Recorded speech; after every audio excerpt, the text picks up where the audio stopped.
Hello everyone, so this is Dota Tavern bringing you another update on patches. So 7.21D has just been released.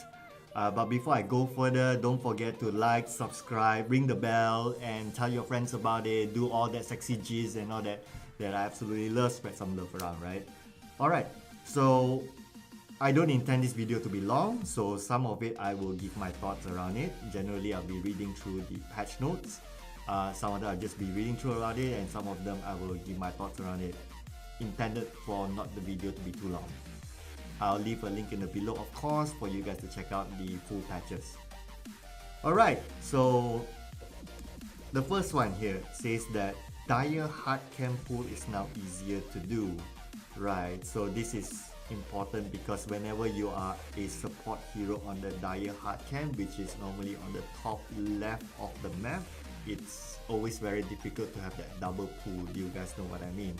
As compared to Radiant on the lower cam, lower right cam, the pool is easier and it gives a little bit more advantage to support heroes and that lane. Right, so do check it out. This looks good, well needed. Aeon Disc recipe cost reduced from 1250 to 1100. Okay, and the next two items is actually item related to Viper spamming it, and now they kind of like want to nerf it, but they nerf it from the items. This is what I think. So Guardian Grease recipe cost increased from 1007 to 1800 gold. This is frankly speaking, it's going to be a little bit more difficult for support heroes because like if you play post 5 for example, you don't really get much farm, but these are one of the items that are actually very useful in terms of late game team fights, or one of the more useful utility items during team fights. You may find it a little bit more difficult to farm this. Rod of Aethers cooldown increased from 16 to 18. Cast range reduced from 1150 to 1100. Okay, yes, this is still a very good utility item as a whole. Nevertheless, it's a little bit nerfed. I think it's because of the spamming with Viper. Right, so Solar Crest target attack speed increase reduction change from 70 to 80. Now that's for the item. So coming to heroes. So Arc Warden, agility gain increased from 2.1 to 2.4.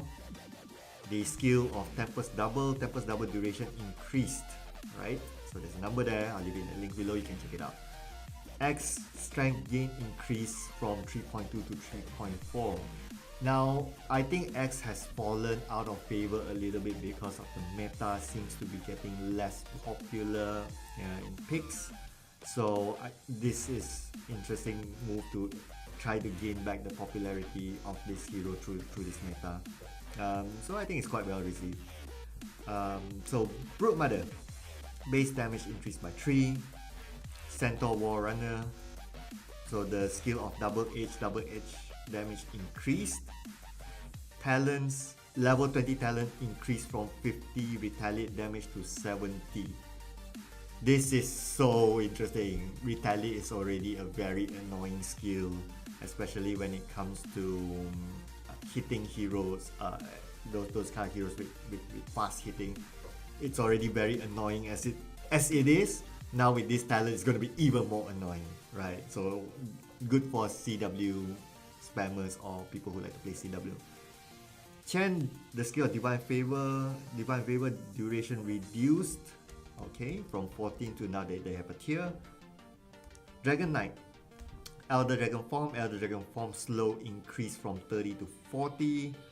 Talents, level 10 talent increase from 20 breath fire damage to negative 20% breath fire damage to negative 25%. Level 15 talent increase from 300 health to 350 health. Level 20 talent increase from 150 gold to 180 gold. Level 25 talent increase from 1.75 seconds Dragon Tail to 2 seconds. this is definitely a big buff, and I think Dragon Knight is already a very tanky and good hero, so with this increase will make it even more stronger. It'll be interesting to see how successful based on statistics in the month of April, how will it perform. Right, coming to Drow Ranger. Drow Ranger agility gain increased from 2.5 to 2.8, base agility increased by 6. Okay, the base damage remains unchanged. Earthshaker, base armor increased by 2. Now sometimes this armor is not very significant, it's very small and very little in terms of how it affects the game, but there's always cases of like, oh, last hit, or run away, or oh, enemy just one more last hit before it kills the hero, things like that. So these small little changes sometimes would affect, but to what extent, in my opinion, maybe not so significant, but there would definitely be scenarios where people curse and say that, oh, it's last hit and all that. So yeah. Enchantress, base strength increased by 1, base intelligence increased from 17 to 19. Okay, that's cool. Gyrocopter, base damage increased by 3. Talents, level 10 talent increased from 200 health to 250.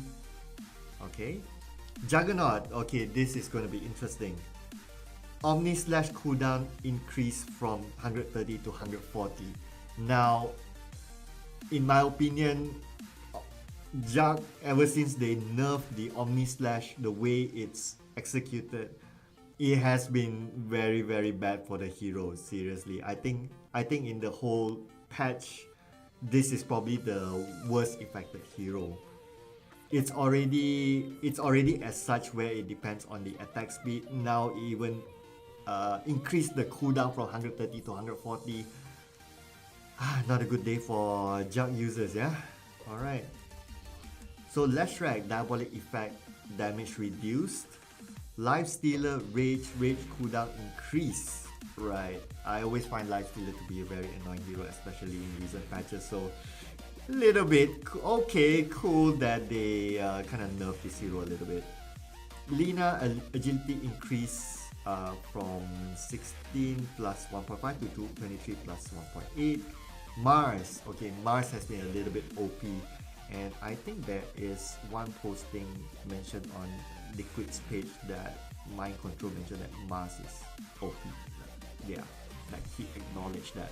So strength gain reduced from 3.6 to 3.2. Spear of Mars vision AoE reduced from 500 to 300. I think this will be quite significant because Spear of Mars can be used to like find heroes in the jungle, those who hide in between. So this can be quite significant. God's Rebuild, mana cost increase, right? For a strength hero who already doesn't have much mana, to increase the mana cost is going to impact the hero quite a bit. Level 20 talent reduced from 1.5 second Spears of Mars stun to 1 second. Alright, so it's definitely a big nerf here for Mars if you ask me. Alright, moving along. Naga Siren, Mirror Image Illusion incoming damage reduced from 400% to 350%. Omni Knight base armor increased by 1. So Omni Knight, one of the heroes that were impacted quite big ever since Repel was removed. Now it's starting to slowly climb out a little bit again. I was very happy that when Guardian Angel they increased the AoE of it. So that was really good. That was really needed. Base armor increased by 1. Okay, like it, small, but we'll see. Alright. Oracle, False Promise. So False Promise cooldown increase, False Promise mana cost increase, False Promise cast range rescale, right? And we can also see that Oracle has actually been quite a popular hero in the recent minor that has been picked quite often, so probably it's also one of the reasons that maybe impacted the nerf to this. So yeah, but Oracle I think has been quite is still quite a good hero in general to use as a post-buy support especially. So Pangolier, okay, this is also one patch for this hero that I found quite interesting. Lucky Shot can no longer apply both silence and disarm at the same time. Lucky Shot chance reduced from 20% to 70%. Now this both silence and disarm, it was really OP before this that it can hit both at the same time. Dua-dua pun kena sekali. Habis lah macam tu. There's nothing that you can do except you run or you use your utility items if you have any. If not, then if you're still at the early stages, it's really OP. So it's really a good move, I think, to balance out the game that don't make this skill too OP in that sense. Right. Sorry, Pango users. And Puck Dreamcoil. Dreamcoil no longer latches on spell immune units for non-scepter version. Primarily affects new leash status effects. For talents, level 10 talent change from plus 5 armor to plus 125 cast range. Level 10 talent change from plus 10 intelligence to plus 5 all stats. Okay, I'll take that. Patch Flesh Heap. Flesh Heap regeneration increase from okay, so there's this tier. So I think Patch has fallen out of popularity as well as far as I observed. It's a fun and challenging hero to use, but it seems to have fallen out of popularity, perhaps because of the Flesh Heap. This kind of skill hasn't been quite strong as compared to all the other metas and even heroes like Viper who come up with the Netotoxin and all that. Totally own a lot of these passive skills. So good that it kind of increased again. I think it's a good balance for Patch. Queen of Pain, base armor increased by 1. Okay, another very minor one. Sand King, so Sandstorm damage increase. Okay, from a tier. Burrow Strike cast range increase. Alright. Shadow Shaman, base intelligence reduced by 2. Okay, I think this will affect Shaman in the early stages, especially because Shaman is actually a very good early hero when it comes to ganking because of the skill that is actually able to hold heroes at the same time able to zap. So by reducing the base intelligence, this may affect the spamming of this hero to a certain extent. Silencer, Glaives of Wisdom damage increased.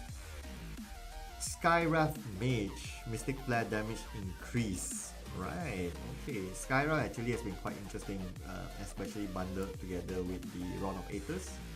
Okay, probably going to be a strong hero here from this change. Sniper, Sharpener replenish time reduced from 50 to 40. Take aim active cooldown reduced from a tier, which is from double digit tier for the first 2 levels to single digit tiers. Interesting. Okay.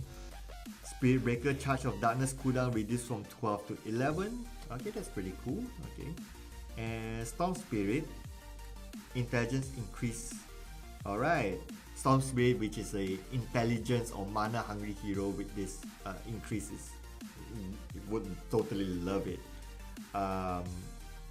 Static Remnant damage increase. Electric Vortex Pool distance increase. So this is definitely a good buff for a hero that is very demanding for mana. So this is very interesting. This is actually very good. Templar Assassin. So agility gain increase from 2.8 to 3.2. Melt debuff duration increase from 10 to 12. Okay. Ursa has a base armor reduced by 1. Venomancer. Poison Nova Scepter damage increased. Okay. Now, the hero that everyone has been looking at, Viper. So Viper has got a minor nerf here. Viper's agility gain reduced from 2.8 to 2.5 and Nether Toxin cooldown increased from 5 to 6. Now these are so these are minor changes. Now then again, it's only a 7.21D patch. It's a minor patch, so don't expect so much in terms of changes, but nevertheless Viper is slowly starting to see being nerfed, and I still think that even with the changes in Rod of Aethers and also Guardian Greed, I do still think that Viper will still be quite strong still. Money is not a problem for Guardian Greed and all that because Viper has very strong farming ability. You can farm at the jungle very quickly, you can farm the lanes very quickly, you can go for kills quickly and early, so I still think it's quite strong, but it'll be very interesting to see statistically in April what happens. So in order for you guys to know what the result will be in April after this nerf, stay tuned to Dota Tavern. That's where you should like and share and do all that sexy jizz. Right. And Wind Ranger base strength increased by 1. Focus fire attack speed changed from 425 to 450. Now, I recently had a discussion with a friend that Wind Ranger should purchase. Sorry, I forgot what was the item's name. The one that if you use it, it reduces armor on the hero when you attack it. I'm sure you know which one I'm talking about. Versus using a Maelstrom. So I was in opinion that Maelstrom, because of the attack speed and it helps a little bit more on team fight, that one as compared to that is more of a individual single target attack. Now with this increase of attack speed from focus fire, it makes Maelstrom on this hero more better in my opinion. So yeah, tell me in the comments below as well, like what would you think are the best builds for Wind Ranger, a core Wind Ranger, and I'd like to hear from you guys. Now, Zeus intelligence increase and static field damage increase. Well, this is a good buff for Zeus. Zeus again is another very mana hungry hero, and any form of intelligence increase or mana increase and all that, it's very well called upon. So good for Zeus users. Alright, so that is it for the patch note of 7.21D. I'll leave a link in the description below on where you can read the full patch notes if you have not had time to access the game. That's fine. Other than that, I'd like to hear from you guys. What do you think of the latest patch note? Which do you think has which hero do you think has the best advantage for this patch note, and which do you think the hero has the least advantage from this patch note? Let me know in the comments below. I'd like to hear from you guys. Do like, share, subscribe. Don't forget to do all that lovely stuff, and I'll see you in the next video.